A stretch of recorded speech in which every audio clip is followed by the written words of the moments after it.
अच्छा, ये जो मैंने पिछली इस वीडियो में ये आप लोगों को जो बताया हुआ है कि मैं आप लोगों को स्क्रीनशॉट भी दिखाऊंगा साथ। तो ये मैंने सिर्फ और सिर्फ स्क्रीनशॉट के लिए एक मुख्तसर 1 मिनट की वीडियो बनाई है। ये देखें, ये मैं आप लोगों को ऊपर टाइम देखें 15 मिनट, 1 घंटा H4।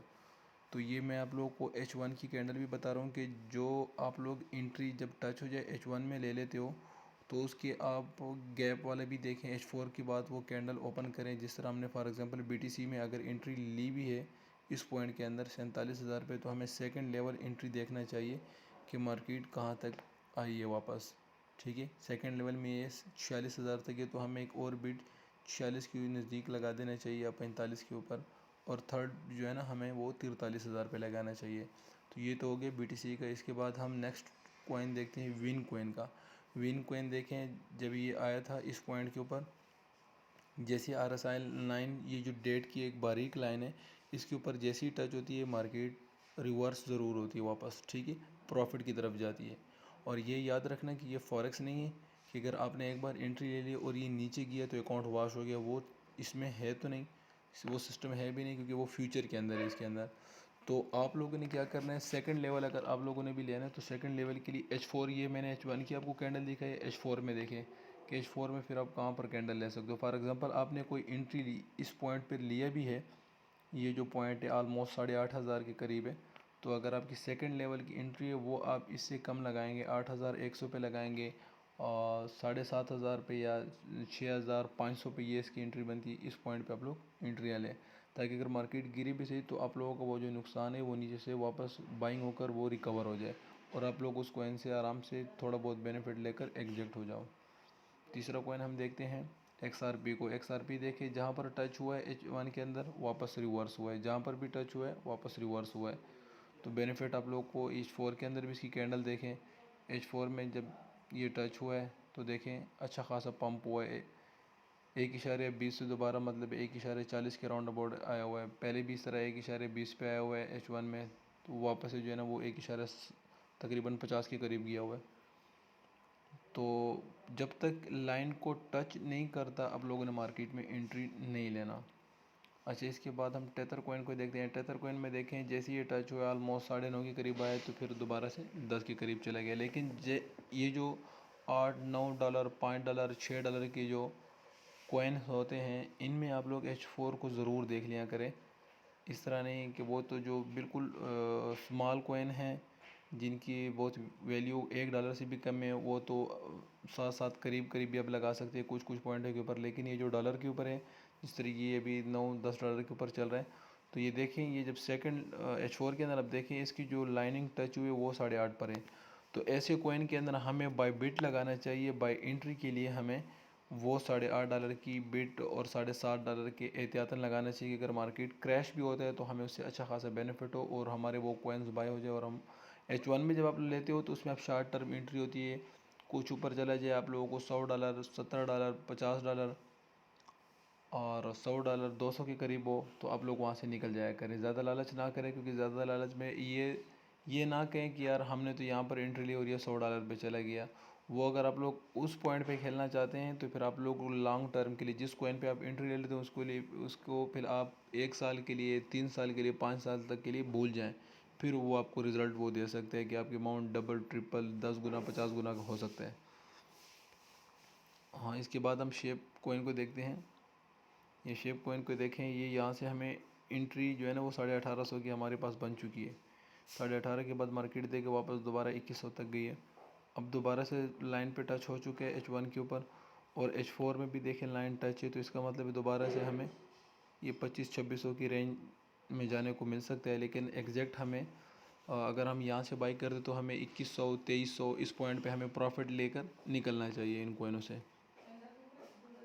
इसके अलावा TLM कॉइन को देख लें। TLM देखें, जैसे यहाँ पर 33 पे टच हुआ है तो दोबारा से वापस 40 पे गया, उसके बाद फिर आया और फिर जो है ना वो टच नहीं हुआ। देखें लाइन से काफ़ी दूर है, तो हमें इसके अंदर दोबारा एंट्री नहीं लेना चाहिए और इसका वेट करना चाहिए दोबारा H1 पे आने के।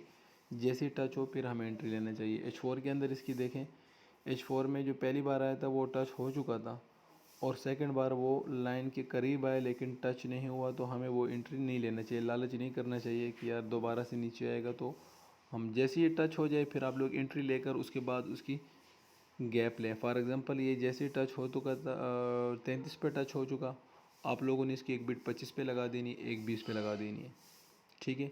इस तरह अगर वो 40 पे आप लोगों ने बाइंग कर लिया तो आप लोगों ने एक बिट 35 पे लगा देनी है और दूसरी 28 पे लगा देनी है। ये TLM, और TLM का डे वन की बहुत अच्छी कैंडल है ये। इंशाल्लाह ये कोइन मेरे हिसाब से, मेरे अपने तजर्बे पे, एक्सपीरियंस के हिसाब से, ये कोइन में अगर एंट्री लेना चाहते हैं 37 पे आप लोग एंट्री लें 0.37 के हिसाब से, और एग्जैक्ट आप लोगों ने इसको जो है ना वो 50 सेंट के अंदर निकल जाना है, वो आप लोग अच्छा खासा प्रॉफिट दे जाएगा। टोक्यो कोइन को देखें, टोक्यो में मैंने अच्छा खासा बेनिफिट किया है। टोक्यो कोइन आप लोगों को ये देखें, जब एंट्री बनी थी उस वक्त तो 2.85 के करीब थी, फिर 3.40 पे गया। ये H1 की मैं आप लोगों को कैंडल दिखा रहा हूँ। H4 में आप लोग देखें कि मार्केट जब 2.80 को 3 पे टच हुई तो दोबारा से 3.30 तक गए और वापस से नीचे गिर गए। फिर जैसे 2.80 को टच हुई फिर दोबारा 3.30 तक चला गया।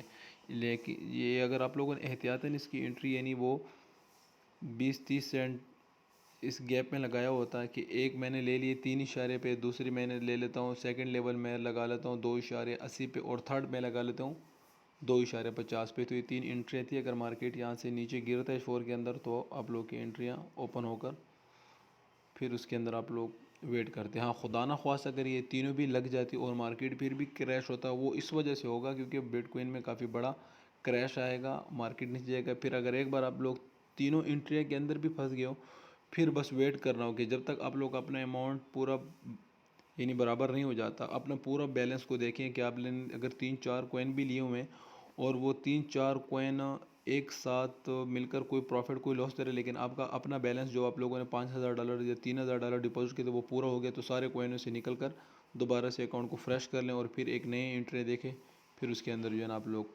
वापस से जो है ना मार्केट में उतरें। BTT कॉइन को देखें, BTT कॉइन हमें देखें 5,400 पे एंट्री मिली थी H1 के अंदर और अच्छा खासा पंप हुआ है, 6,000 पे वापस चला गया। उसके बाद हमें देखें ये H4 के अंदर देखें, H4 में जब हमें 5100 की एंट्री मिली थी 60 पे चली गई है। तो अगर हम लोगों ने फॉर एग्ज़ाम्पल इसको हमने ले लिए 5400 पे, तो हमें दूसरी बिट H4 को देख कर लगाना चाहिए कि यहाँ पर हम इस कौन से पॉइंट को लें, 5100 पे भी लें और 4500 पे भी लें, इस तरह मतलब है 4000 पे भी लें, 3 एंट्रियाँ लें। जिस कॉइन पे भी आप लोग घुस जाते हो उसमें 3 एंट्रियाँ लें। ये देखें जिस पे मैंने आप लोगों को ये निशान लगा कर दिया हुआ है कि यहाँ से मार्केट में एंट्री लेकर फिर आप लोगों को अगर 50 से 60 के बीच प्रॉफिट हो जाता है तो अच्छा खासा, यानी मैंने हर कॉइन पे आप लोगों को उस पिछली वीडियो में दिखाया कि $200, $150, $300 ये बेनिफिट हो रहा है 2000 के ऊपर। तो जब एंट्री मिलती है महीने में आपको भले ही 1-2-3 एंट्री मिले, आपकी अच्छी खासी इसमें इनकम निकल आती है। $200 $300 ऑलमोस्ट 50,000 के करीब बनते हैं। तो जब आप लोग एंट्री मिलें तब आप मार्केट में उतरें और ये काम वो करें जिसके पास कुछ बेनिफिट हो।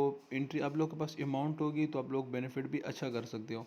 कोशिश करें कि आप लोग उतना इसके अंदर अमाउंट डालें जो आपके यानी मतलब ज़रूरत से बाहर हो। ऐसे पैसे इसके अंदर एंट्री ना करें कि उस पैसों में आपका घर का ख़र्चा पानी बहुत ही गुजारा हो और आप लोग अपने घर के जो है ना किसी के पास इतनी अमाउंट ना हो, वो किसी से कर्ज़ा ले या बैंक से लोन ले या फिर किसी से या अपने घर के जो है ना वो ज़ेवरात बेचकर इसके अंदर इन्वेस्टमेंट करे, तो ये गलत बात है। नहीं, वो पैसा जो आपके घर के अखराजात और ज़रूरत से बाहर है फिर आप इसके अंदर एंटर ले, क्योंकि यहाँ पर आप लोग प्रॉफिट शॉर्ट टर्म के लिए बहुत अच्छा भी कर सकते हो, अकाउंट डबल भी हो सकते हैं। लेकिन इस तरह भी हो सकता है कि अगर बिटकॉइन क्रैश हुआ तो ये अमाउंट लॉन्ग टर्म के लिए फंस सकती है, जिस तरह 2017 में हम फंस गए थे।